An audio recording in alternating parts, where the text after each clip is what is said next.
Okay,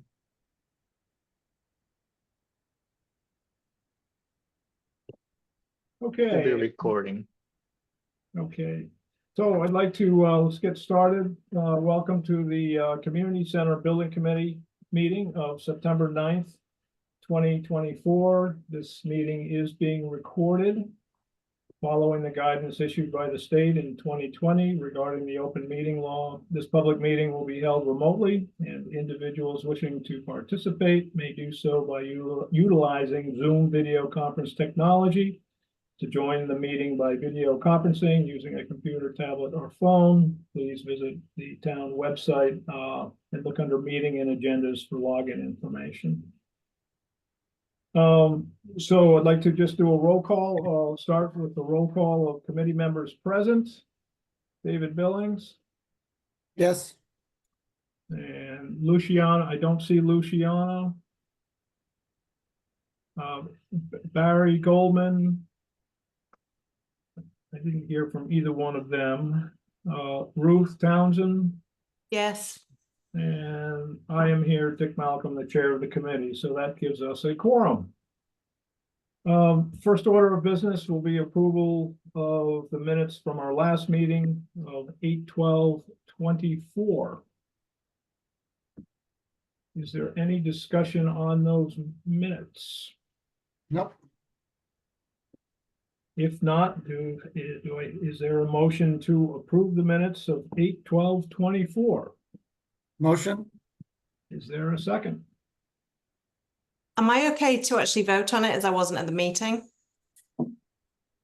no. I think you have to abstain. So I Okay. abstain. Then am I allowed to second that then? That I don't. I guess. But I will. Well, actually, we don't have a quorum. Oh, right, We'll there have we to- go. We'll have to Barry? wait until, oh, is Well- Barry here? Yeah, Barry saved it. He saved the day. Oh, there we go. Perfect. Welcome, Barry. You're on mute. You're on mute, Barry. You're still on mute. Okay, There what are we we go. doing? All right, Barry. So I just did a roll call of those present. Now we can count you in, Barry Goldman. There was a move to approve the minutes of 8/12/24, and we were looking for a second, and Ruth could not abstain because she was not present at that meeting. And me being the chair, I don't know if I'm able to second that motion or not. So I'm going to ask you. Well, I'll do it then. In that case, Well, thank you. thanks for that important second. Very much appreciated. So we'll vote to approve the meeting minutes of 8/12/24. If you are in, please let me know if you are in favor. David, Yes, Barry, Yes, Ruth. Abstaining. Oh, she's abstaining, yes, and I am a yes as well. So meeting minutes of August 12th, 2024 are approved. And with that, then I'm going to turn over the meeting to Al Estevez from Collier's Project Leaders, who is our owner's project manager. Thanks, Dick, and welcome everybody. I'm actually going to turn it over to Eagly, who's our construction rep in the field, and he's going to walk you through the progress and some photos. Hey, good evening, everybody. So just walking through some of the construction progress on site through August.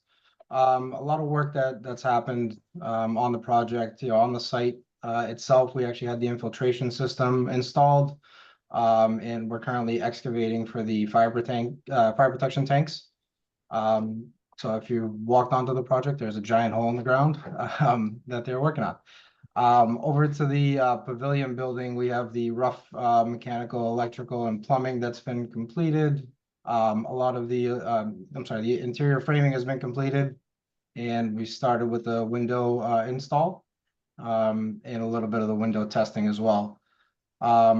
moving on to the gym and the connector. So we did start the painting in the gym. All the walls have been painted and the deck has been primed. The ductwork has begun to be installed in the gym from the rooftop units. That's still ongoing. And the big ticket item in the gym is the exterior bricklaying that's begun and is close to being completed in the gym. So that's a huge help. Also, the windows in the gym have been installed as well and gone through the first round of testing. In the 1910 building, fire protection install is still ongoing. All the rough MEPs are still being installed in the second floor. In the first floor, rough MEPs have been substantially complete, and we're ongoing with window install as well, and some testing in that as well. On the exterior side of the building, repointing is still ongoing on the existing 1910 building. And we had the water main tie-in complete in that sector of the project as well. Some progress that's been happening to date in September. So obviously the excavation for the fire protection tanks is still ongoing, and we're prepping for the pad for the generator on that side of the building as well. And then we're also going through a few rounds of window testing also. Expecting the fire protection tanks to be installed on 9/11 and 17th. Those are the tentative dates that we've gotten from the contractor. So we're tracking those. And then along with that is the window install as well. Finishing up window install throughout the rest of the project. We're still tracking rough MEP and framing inspections, hoping to get some framing inspections done towards the middle of the month. And then following that will be drywall install and boarding up walls. Any questions on the progress? We'll run through some pictures, but if anybody has any questions, feel free to stop me. Are we gonna go through the overall schedule? Yeah, I believe so. Okay. Is this a good place to raise this issue? I heard that there was a problem with some of the windows. Yeah, we're gonna run through that. There was an issue with the initial test of the windows. We retested them again today. And 2 of the windows passed and 1 of the windows did not. That the contractor will be fixing the issue and getting them retested. So the window in the 1910 building originally did not pass the test, the window testing, and we redid the test today, and it passed. Okay. All right, so just going through some of the. Sorry, Igley, just to, I'm sorry to interrupt, but just to keep in mind, we're basically on the windows, we're testing for the assembly and then we're also testing the window itself. And there's 2 levels of testing that we're doing. Today's was 11, they call it 1105 test, and that was testing both for assembly and the window. And that's what happened today. There will be a more stringent test that will be testing for the assembly and not the window, and that'll be next week. Okay. Thanks, Dick. Any other questions on the window testing? Okay, so just running you guys through some of the progress that's going on site. So obviously, work on the exterior of the 1910 building is still ongoing. On the left hand picture, we're working on resizing some of the windows, the window sills, and the brickwork. And I'm not sure if you can see, but all the way on the right, that's the window that's been installed in the 1910. And on the right hand picture, there's the exterior work that's happening at the gym and the mechanical room. So brickwork is still ongoing there. Windows have been installed, and a little bit of the site work progress in the bottom of that picture for the fire protection tanks that's ongoing.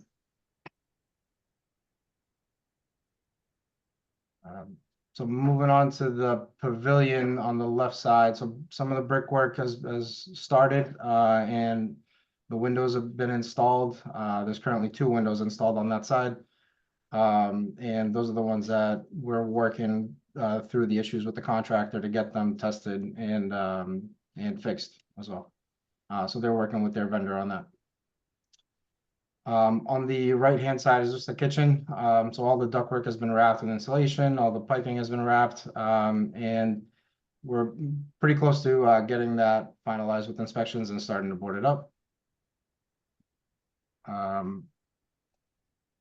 So next picture is just the pavilion progress. They're currently working through sanding some of the CLT ceiling. There's a little bit more progress that happened today on site. That is not pictured there, but we'll have that for you guys in the next one. So painters are working on sanding through that ceiling and getting that to be consistent with the rest of the ceiling. We own sanding of the CLT. No, so there was an issue here where the contractor stained the CLT ceiling a color that was not previously selected. So they're sanding it and matching it to the existing color. And in the right-hand picture, the 1910s, there's some progress from the interior side of the first floor. That framing is going to have to be reframed for the actual window sizes once the brick repointing is complete.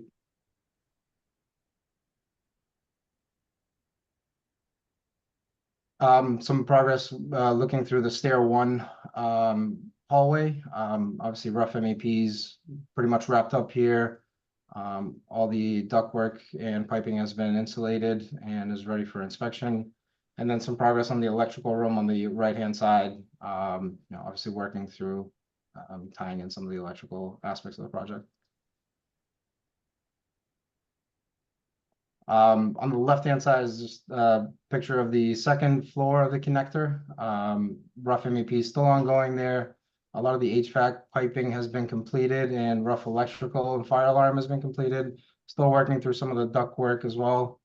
And then fire protection following that. And then on the right-hand side is just progress in the gym. Walls have been painted. The deck has been primed and the ductwork install has begun for the RTUs. In the second floor of the 1910, ceilings are boarded up and rough framing is more or less complete. Still working on some final dimensions, and rough MEP work is ongoing. Rough electrical is still ongoing in the second floor. Same on the left-hand side, same rough MEP picture progress, and in the attic as well. Ductwork has all been wrapped. Waiting on final terminations. And on the left-hand side is just a close-up of the rough MEP work that's ongoing. That's kind of the big ticket item that's, our progress at the moment. And just a kind of overhead shot of the fire protection tank excavation progress on the site. Any questions on any of the progress? I'll turn it over to Al on the construction schedule. Thanks, everybody. Thank you, Eagly. So I have a couple of updates on the schedule. During the last building committee meeting, we presented an updated schedule from the contractor that was showing that they were an additional month behind schedule. Subsequent to that meeting, we met with the town's legal counsel just to discuss next steps. Essentially, what the recommendation was is to adjust the amount that we are withholding from the contractor based on that latest schedule. So essentially what that means is basing the amount withheld on the updated figure. So instead of, if you remember previously, we were withholding on a total of $88,500. Once we revised the figures, that the adjusted figure was $147,000. So that's what we're withholding from the contractor. We're still waiting. We still have not received the corrective plan. We have not received the delay claim. And we're meeting with town's legal counsel on Wednesday to discuss not just the schedule, but just a few other items. So again, we're working closely with town's legal counsel to figure out what the next steps are here. Any questions on the schedule? The last schedule we have is August 12th. I Correct. think that's the one. Do we have an analysis of that from Colliers? What in terms of, Is it achievable? Is it correct? Is the critical path clearly denoted? Is the logic correct? yeah, so I mean, Uh, yeah, so the answer is yes. The schedule, you know, the dates of substantial completion and final completion that were shown in the schedule seem to be achievable. It's been a month since that happened, and there's been some, you know, we've had the window testing process, and so potentially those dates change now. We're still waiting on an updated schedule that's due this month. I mean, the schedule shows them being done with masonry and it's not even close. Yeah, so that portion of it, that portion needs to be updated. There were some issues with the manpower with the mason that we had a lot of back and forth on that. Thankfully, the mason was able to bring in more additional crews on site, and that all happened as a result of the delay. They were ready to get going with the masonry back in the springtime. Unfortunately, the project was not ready for them. And of course, when we were ready for the masons, they were tied up with other projects. Thankfully, they were able to bring in the proper crew size to advance on the masonry work. But they're still a month late and their schedule is still not correct. So that's So I'm there's not- something, yeah. So how do we believe that we're going to make the dates? Yeah, so that's something we're going to be looking As I brought for. up last month, you know, masonry is critical path. They can't complete the site until they're done with the masonry. And we're running out of time. So I'm not understanding how we can think that we've achieved anything.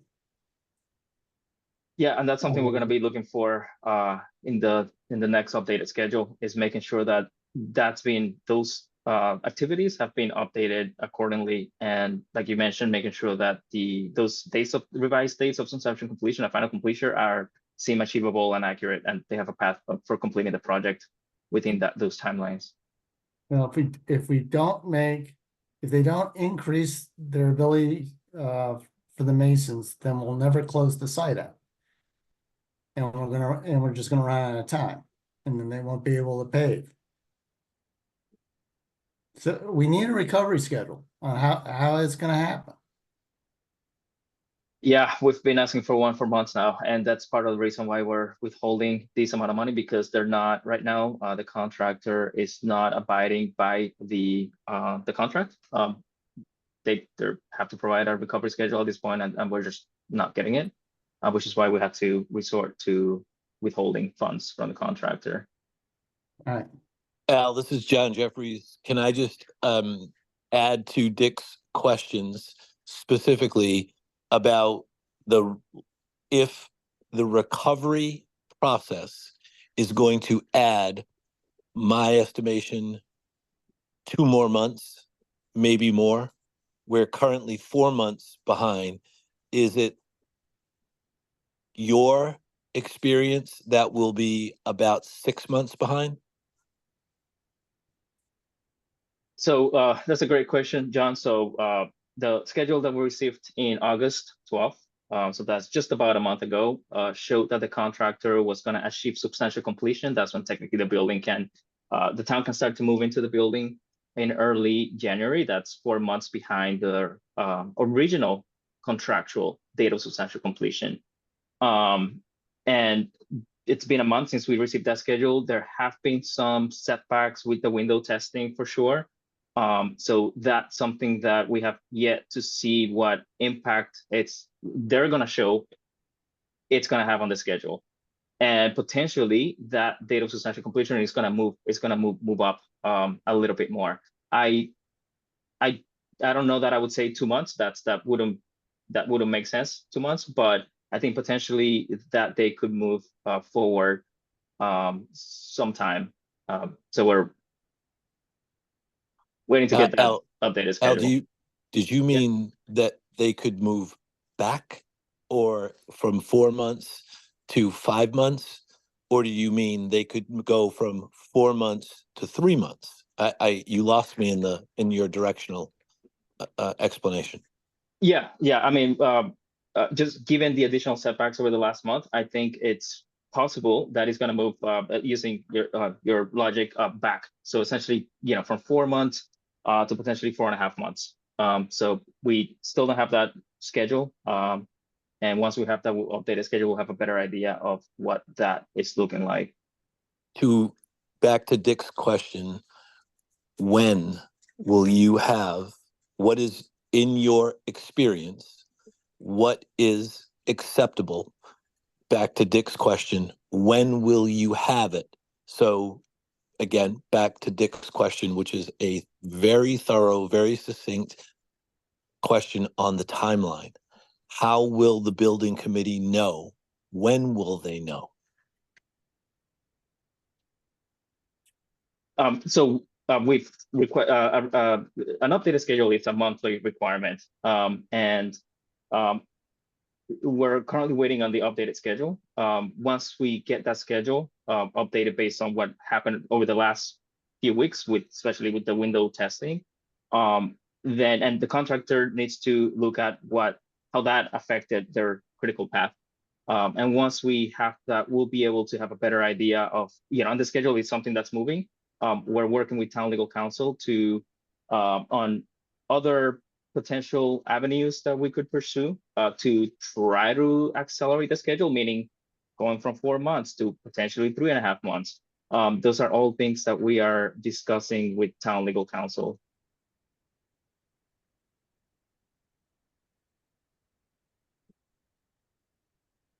I just look at the cash flow. They've been at it for 14 months. They're only 60% done.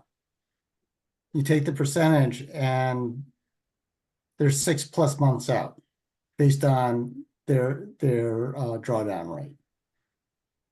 And understood that we need an analysis of the critical path. I'm not sure window testing is it. That may be the latest, issue, but manpower, materials, it's been sitting there ready for masonry for months, and they're going to miss the season, which is going to mess up finishing the site and the paving, which means we're not in the building until spring. Yeah, David, and I know that, for example, earlier on this year and late last year, there were areas of the project that were held up, either as a result of inspections or as a result of just contractor coordination on site. Those big holdups were past those. There's been a lot of essentially what's happened is the schedule has been compressed. There's a lot of work happening on site every day. Masonry, it's I would say the most critical component that we've been working through. And we know that the project was ready for the masonry. We had some issues with the mason being able to provide the correct staff, but we were able to work through that. And now the gym is pretty much done. The pavilion is up to the window sills. So the masonry is certainly moving along. Together with, of course, all of the interior MEPs, which are almost complete at this point. Inspections are happening. So, the windows, we got two out of the 3 windows passed. And so that is going to open up some additional work to do that. So things are certainly moving along. But I understand that there were some definitely some holdups earlier in the year. And right now where things are moving along, I wouldn't have any holdups that were we feel like we're stuck in certain areas. Yeah.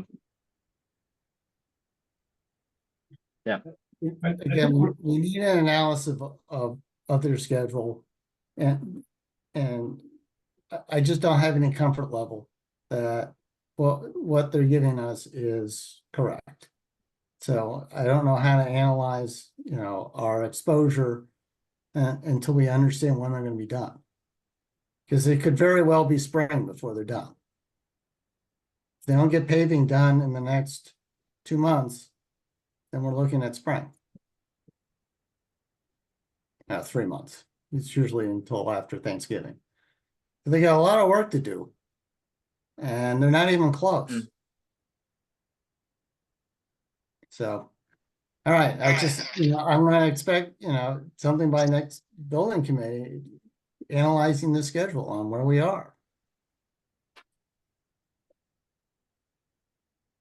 Understood, David. We'll push to get that updated schedule, make sure we look at it and make sure that it will share with you as soon as we have it and make sure that the Right. logic there makes sense.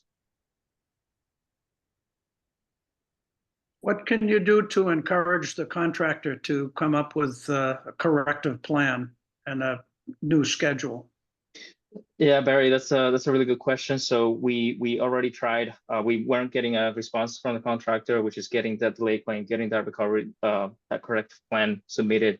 And this is why we pursued the option of withholding funds. It's been months now since we've been withholding funds, and we still haven't received those documents. So we're meeting with town council on Wednesday on next steps. There's a couple other options that we're currently assessing. We'll know a little bit better on Wednesday, what additional options we're gonna pursue on this project. Yeah. Because $147,000 is kind of a drop in the bucket on a $25 million project. So it may not be enough encouragement. So- $28.2 million. I'm sorry? $28.2 million. Well, I was giving them the benefit of the doubt. God bless you. Close Well, enough. it's the contractor's number, not the total project Yeah, that well, actually, that yeah. they're worried about. It's about 20 million 20 mil. with the contractor, and that's what we gotta push. But, yeah, John, We have to do whatever we get your can point. to put some reasonable pressure on them too. Especially with they should be willing to sit down and work out a corrective plan. It's to their benefit too. I mean, I would think that they want It is. to get the project done as soon as, especially if they miss the critical dates. Yeah, and they do ago, wanna complete the project, that there's no indication from the contractor that they've given up on this project in any way, shape, or form. They're pushing as hard as they can to understanding that we're behind schedule, yes, but they're definitely pushing on moving as fast as we can. 2 months ago, the Board of Selectmen had a very detailed meeting with our town council. And Dave, to your math point of look at the cash flow, 2 months ago, we were 63% cash out. 63% of the cash in the project was still in our checking account. Just less than 40% of the project was completed. Very simply, my conversation with town council was, we control the balance of power at this stage of the game. Any day beyond this point, when the contractor is paid more than we have in our checking account, they control the balance of power. As of right now, they control the balance of power, not us. And where we, the Board of Selectmen, pleaded with our town council was to give us our options 2 months ago.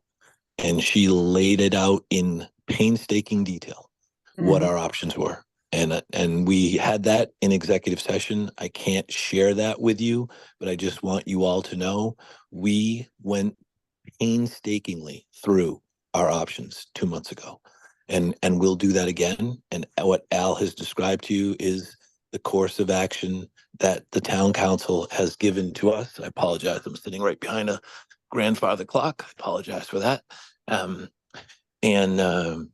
so it's not, what you're saying, Dave, is not at all lost on us, and something that we have been monitoring very, very closely. Ford and I and Dick sit in the trailer with Al and Iggy and Katie every Tuesday morning and go over the same thing. So it's not lost, believe me. And just thank you for bringing it up. I'm sorry?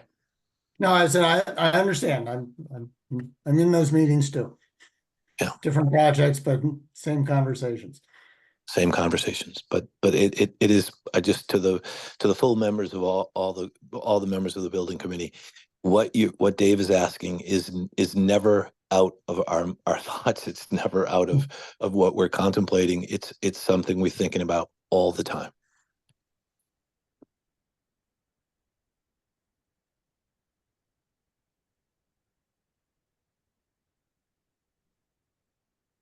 So we will keep you, after discussions with town council, again, having more discussions with town council about what kind of leverage can be applied on the contractor. Yeah, we'll keep you updated. And Why don't we have an potentially- executive session next at the next meeting so we can more thoroughly discuss it?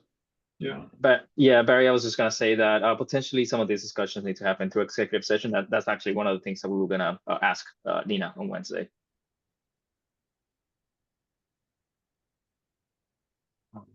Anything else on schedule? Nope. Okay, moving on with the budget. We don't have any transfers that would typically be shown on column B. Again, anything highlighted in yellow are changes from what you saw last month. We have a total of 5 or 6 invoices. Those are highlighted in column D1. I'll go over what those are in a second. We've also, like I do every month, is update our risk log or what we're anticipating for potential exposures. So potential change orders that are upcoming may or may not be approved. Numbers may change, but just want to track worst case scenario. Same thing with the soft cost. In total, we're tracking 325,000 in potential exposures. And looking at the worst case scenario, so all the way at the bottom right, say that entire 325,000 in potential exposures were to be approved as shown, we would have a contingency left of 64%, which is 1.56 million. So it looks like we're still looking like we're in good shape there on the contingency. Any questions on the overall budget? All the rows highlighted in green, they're basically 100% billed. We're not gonna see any invoices or anything billed to those lines anymore. I just highlighted those in green. Okay, so moving on with the change orders, the left side are all of the construction change orders that have been approved to date. I have a couple of highlights in yellow at the bottom. That's because we're still waiting on the official. This has been approved by the Board of Selectmen, and we're just waiting on the formal, just administrative side of things, I guess. And then moving to the right side, looking at the potential change orders, what you see highlighted in yellow are the changes from the last month. We're actually not going to be presenting any. We're working through all of this right now with the contractor. Some of these numbers may change, and we're not ready to present any pending change orders this month. I know that's different. We usually have a couple to present. We're working with the contractor on these, and I can certainly go into detail with any of these if there's any specific questions. Questions on what you see here on the screen? No, wait until you present them. Yep. All right, so moving on with the soft costs. What you see at the top are the soft costs that we've approved to date, total net of 43,000 that we borrow from contingency. And what I do want to go over is the pending change orders. So as we all know, the project is running 4 months behind schedule. One of those months was as a result of the asbestos. That is an unforeseen condition, and we extended that schedule for a month. We now have so Collier's additional services proposal for that additional time. We're waiting on FMA's formal proposal, but we do have a rough estimate of what that number is going to be. We've been presenting, and these are numbers that have been presented previously, like just rough estimates. These are the numbers based on, at least Collier's numbers are the final numbers. That proposal was put together by the directors in Collier's, and it's for 117,604. I don't know if we want to open that one up, but that's for, again, just the additional services for that duration. And it's so important to just reiterate that we are withholding money from the contractor. And the idea is that we don't have a delay claim for some of this delay. And essentially right now this delay is on the contractor as far as we know. And so at the end of the project, we would withhold liquidated damages at a rate of $1,500 per calendar day. And the idea is to cover at least some of these expenses. And I should add that like if we do the math, the $1,500 per calendar day, it falls short of what the actual additional service is going to be for Colliers and FMA together. And that is something that we're going to touch base with Nina on Wednesday to see if we can base it on actual damages rather than the $1,500 per calendar day.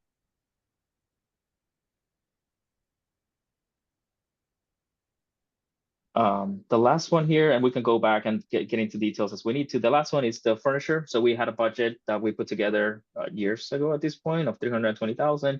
FMA now, they have the furniture selections finalized, and they actually, their estimate came in at $335. That's $15,000 over. So I think that's really, really close for just the passage of time. And we have a furniture plan. We have some ideas if the building committee wants to consider options to get a little bit closer to that budget. FMA put together some ideas on how to do that. We can certainly discuss that. Otherwise, again, the contingency impact is $15,000, which I think is actually pretty impressive, and it's a result of all the hard work that FMA did to stay within budget. Because again, you know, this $320,000 budget was put together years ago. Yeah, I'd like to just I'd like to add on that. On the the 15,850, that included furniture for the additional office and fit out as an office. And that represented somewhere about $5,000 to $6,000 of that 15,850 number. That was never in the original 320K budget. So that was the ad that was requested by the Board of Selectmen. And I did have a conversation, so, you know, and we'll get into this with the options of, you know, some price reduction. But if you consider that that was roughly $5,000 to $6,000 is you know, is added from the addition of the office, that leaves us a balance of about $10,000. We're over on a $320,000 budget. Really means that we're looking at about 3.2%. So I think the team did, my personal opinion is I think the team did very well in getting us close to that budget. Yeah, I agree. So what if we, Al, can you put on the furniture plan from FM? Can you go to the first page? The page previous to this one. Yeah, and zoom in on the office. So I talked with Mark Galoni this afternoon to ask him what his preference is. Mark Galoni, Parks and Rec, and who is also the de facto director of the community center. And his preference is to not fit out that that added office. He would rather see that as a meeting room, which is shown in the bottom plan there.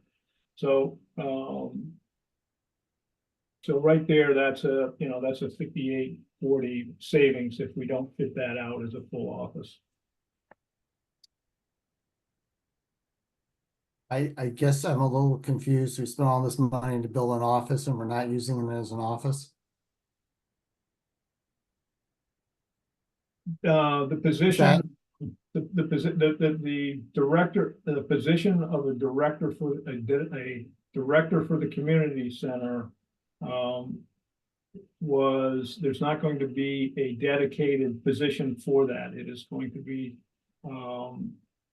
done by with Mark Galoni, if I've understood this. Okay. So there's no need to have a office fitted out specifically for that position. Okay. Did I make that clear? I kind of mumbled my way. Well, no, I understand it, but we spent a lot of money to build the office and now we're not having an office. But it's done, that's fine. Let's move on.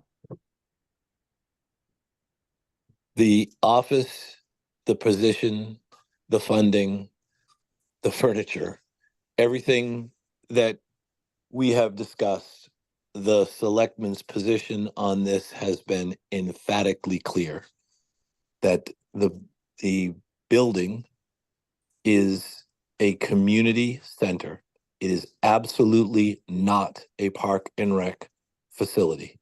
It is a community center. That will never change. The selectmen have been painfully clear about this.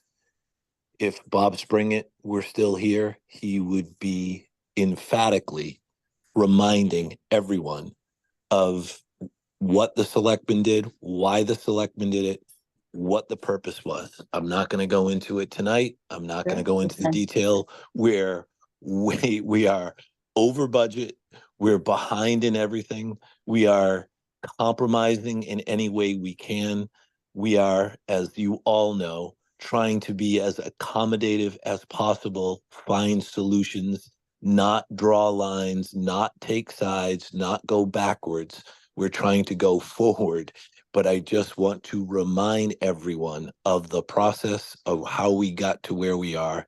And if it was up to me at this particular point, I'd take all the furniture out.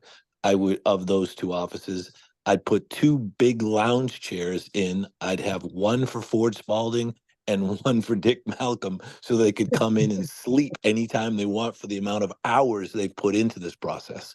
So we're trying to find solutions, and the solutions mean compromise everywhere you look. Okay. Yeah, I appreciate Thank it, John. Yeah, thank you, John. Yes, and I think there's going to be some other options for Ford and I to find a place to nap on if need be. But anyway, so we're talking furniture. Okay. So, Yep. Sorry, I just want to So- interrupt you really quickly, just Yep. to add on to say those rooms have been outfitted. So as David said, and as John has said, so the rooms are separate. You've got doors and hardware and all the MEP and all the data that you would need for an office. So if you want to, pursue this as option for the cost savings of furniture, you still have a room that's acoustically separate Yeah. and could always be Yeah. considered an office in the future. Yeah. Thanks, Katie. So what we want to do is we want to decide on how we want to fit it out with furniture because we need to get the furniture order placed. So question is, did we fit it out for a full office? Doesn't make sense. Or do we fit it out with a very simple table and chairs for a meeting room? Well, it sounds like it's only logical to fit it out with tables and chairs for a meeting room. If it's not going to be used as an office, then why spend the money? So any other, so just sticking on this one potential cost savings idea, any other comments on that from committee members? Yep, looks good. Okay. So now we're down to a $10,000 approximate. Yeah, we're roughly at 10K now. The next option, which FM put forward in their opinion to cut would be or to look at is these option 2, eliminate COA requested storage cubbies in the movement studio. And you can see that can potentially save $3,940. Now, again, keep in mind that this furniture was, there was a lot of work put into through this whole design process by the design team, talking to all the placeholders and going through all the programming, which established, what the spaces were for this community center, the size of the community center, and also spaces to fit, furniture, which fits the programming. So that's what this represents, but it is a potential cost savings if we were to, not include it at this time. Of course, it could always be added later. So discussion on option 2. Any thoughts?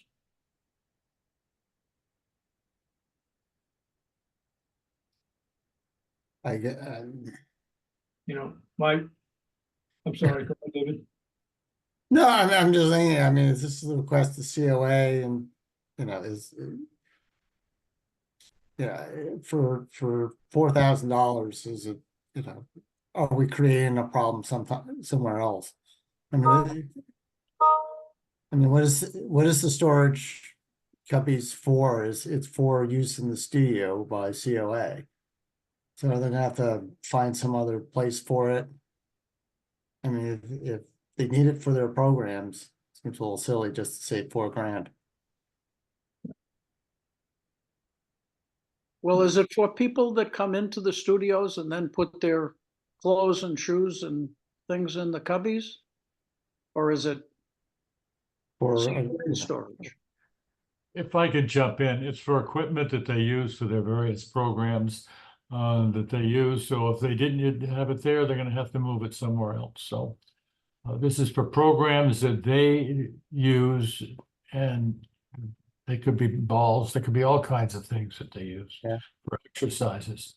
Yeah. I hate to jump in because I probably shouldn't, but No, thank you for it. looking for it. anyone is down foolish not to do it. Yeah. Yeah, I tend to agree that they're gonna need it. Now, can you scroll to the other ones? And just because this was, here are some other ideas, whether we think they're viable or not. But here were some of the ideas. Here are some other ideas, and that is to reduce the amount of tables in this in the flex area. Again, I want to reiterate that the original design was based on programming and needs, and the furniture, the amount of furniture in the space, in the flex space, again, was based on programming. That we could save some dollars by just not including so many tables in this area. Again, it's like that last item with the COA. It's if there was the programming expressed a need for this amount of furniture, but it could be a potential a cost savings idea. Yeah. And Hey, excuse me, Dick, can I make a comment? Yeah, and please do, Carl. I would stick to the program. That's how it was designed. It sounds to me like it's being nickel and dimed to less and less to save a few bucks here and there. But ultimately, it's going to cost the town down the road if they need the equipment. Yeah. Thank you. Just saying. Yeah. And now, can you just scroll down a little further? And then there's also, if we wanted to, depending on if we wanted to accept this overage or not, or not accept, but recommend for approval to the selectmen of, this overage. There's also the possibility of reducing some of this furniture, some ottomans and a couple of chairs in this area outside the flex space.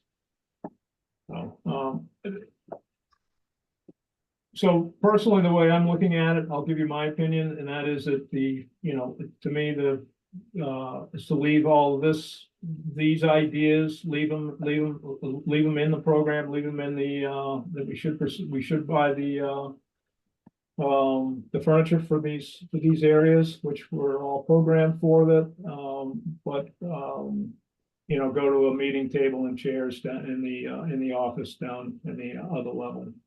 Dick, it's Ford again, just jumping in. You remove those ottoman, you move those chairs, then the people can sit on the floor the way they did in the old building. That doesn't make any sense to me. Yeah.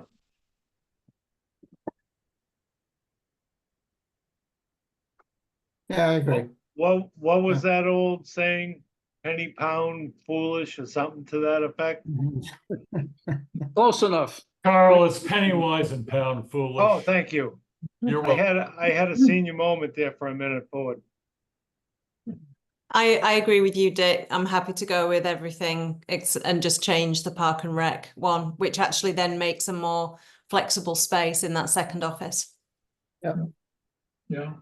Barry? I think down the road, you're gonna maybe need a second office, but at least the guts are there.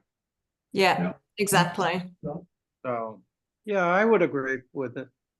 Yeah. David? Yeah, no, I also agree. Okay. So we're looking then, so we'll get the actual budget to the numbers. Well, actually, it's that, don't have that screen, we don't have that screen in front of us now, but Oh. basically, we're gonna take that 15,850, reduce it by that savings for the director's office, and that'll be that's what we will recommend for approval. It's an overage, so we would recommend that for approval to the selectmen. I don't know if we have to formally vote on that or not, since we don't really have a formal PCO on it. No, Yeah, okay. Okay, well, thank you. Just wanted to butt in about the furniture. So on this one, I don't know that we're gonna get an actual PCO. Should we vote? This is through the, on- it's not through the contractor. Right, yeah. So should we? I'm just thinking. So our like, directive to FMA will be what we just basically discussed. We need to put that in on paper and put that over to FMA. Now, that there is a budget increase, right? So of approximately $10,000. So that does have to be presented to the Board of Selectmen or to Michael Blanchard or Michael Blanchard. That's a good point. Yeah, it's under 20,000. So Michael does have the authority to approve anything under 20,000. So just thinking about time wise, if we, how long we have. I know we want to try to order this furniture sooner rather than later, but yeah, I guess so we don't need to take a vote on this. We can just go straight to Michael Blanchard once we have the I guess the final numbers from FMA. And Yes, let's get a piece of paper on it, so we know exactly what the numbers are, and then we can take it to Michael Blanchard. And then he can decide, then from there it could go to, whatever the decision is to go to the Board of Selectmen, it could go to the Board of Selectmen. If it goes before the Board of Selectmen, I know they have a meeting on September 19th. And if it needs to be, discussed there, John, let us know. We'll be happy to jump on. Please do. Okay. For 42 years, my wife has been trying to interest me in design, furniture, anything that has to do with that type of stuff. I have run away fast as possible from any of those conversations. I have no expertise and zero interest in talking about furniture or cost or carpets or anything like that. So please bring us a recommendation and we'll go from there. Okay, all right, thank you. John, they're gonna get your blessings on the colors interior. Carl, I went to Catholic schools. I have 5 crayons in my box. I couldn't tell you half the colors that will come up to us. I'll defer to anyone else. I have no idea about that stuff and less than zero interest. So please make a recommendation.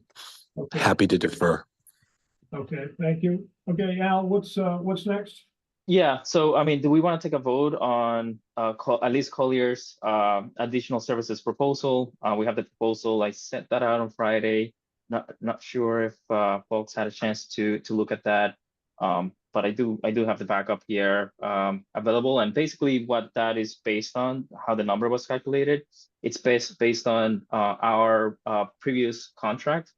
We're basically keeping the same numbers, same staff percentages and whatnot. We're not adding what do you call it? Blanking out on the word.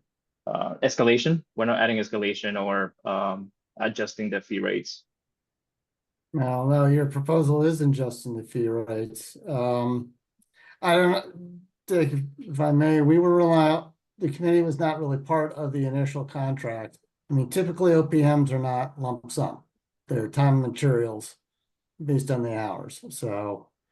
I mean, we can talk about it offline if you want, but this committee did not vote on the original contract. I'm not sure why we're voting on the extension.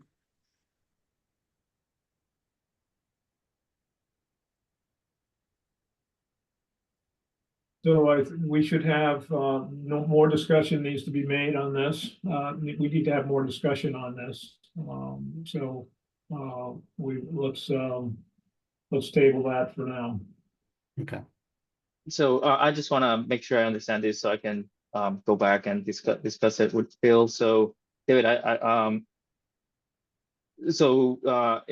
I hear what you're saying, our original contract, the way that and some of these predates me, but the way that the discussions happened on the negotiation was that we were gonna do it on a fixed fee and like a fixed number every month. And that's how we've been doing it every month. If you notice, like every invoice that we've had. Yeah, I understand, but that's not how OPM contracts are typically done. We were not part of that discussion, so I'm not. Again, if the committee wants to discuss it offline, I'll be glad to. But it's.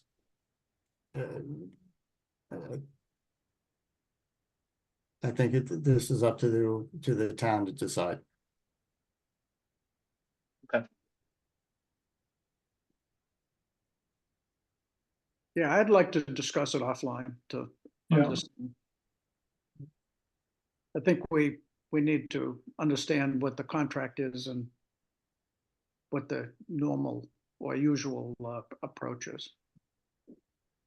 Yeah, and I included all the backup in the link that I sent on Friday, so everyone has access to that. I even included just a document that kind of explains how this was calculated. It has the prior amendments because we also had an amendment before that during the rebid process, and so you can look at all the backup. And of course, let me know if you have any questions.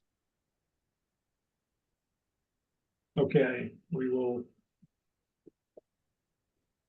have the committee will have an offline discussion on that ad service proposal. Okay, and then once we have FMA's ad services proposals, we'll circulate that around for review. And then that one, I assume we can present it just like we presented some of the other ad services proposals for FMA. Yes, when we get the paperwork, we'll distribute that to the committee. And please give us some time to digest it and have our discussions. And then we will respond. Okay. Sounds good.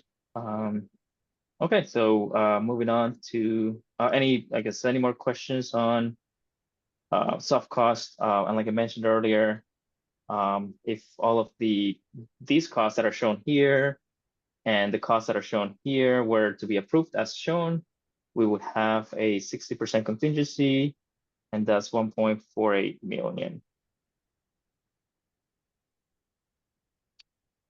Okay, moving on to the next slide, we got invoices.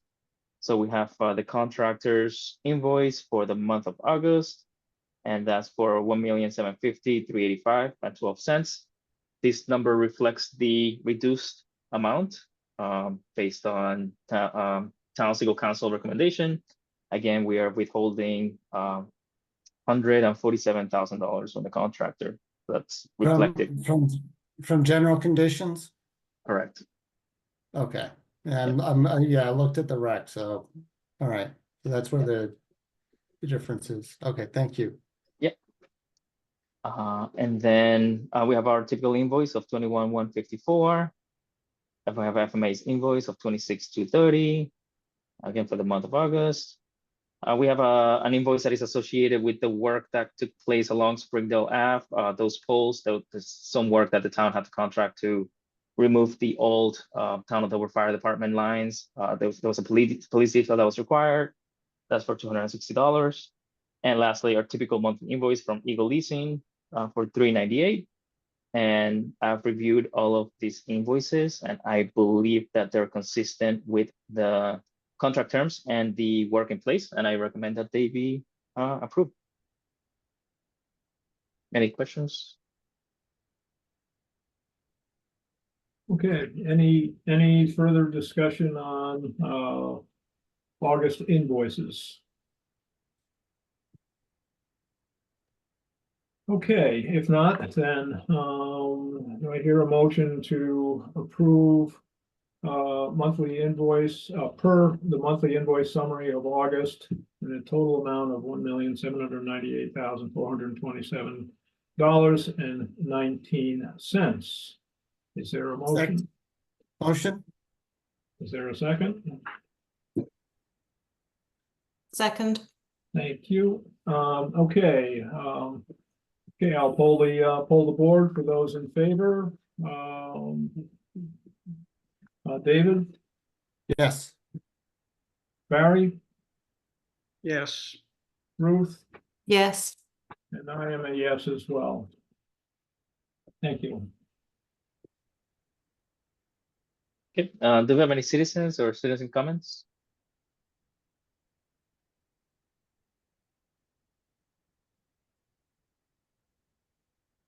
Okay, Future business, anyone?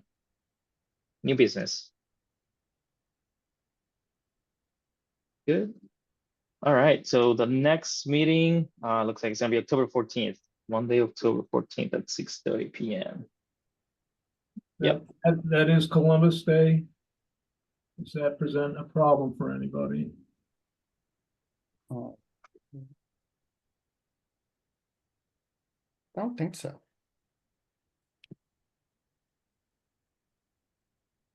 Okay, well, let's leave it on. Let me know if that's an issue for anybody.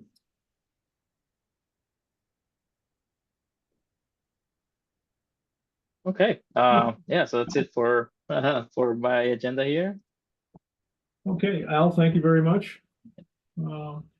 Okay, if there's no other business, then is there a motion to adjourn? Motion. Is there a second?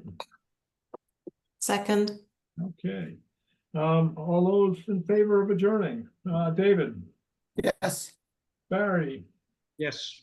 Ruth, Yes. and I am yes as well. Thank you all very much. All right. Thank you. Thanks, Good night, everyone. Good night, Bye. everyone. Thank you all. Al, if you can stop the recording. Yep, right now. Here we go.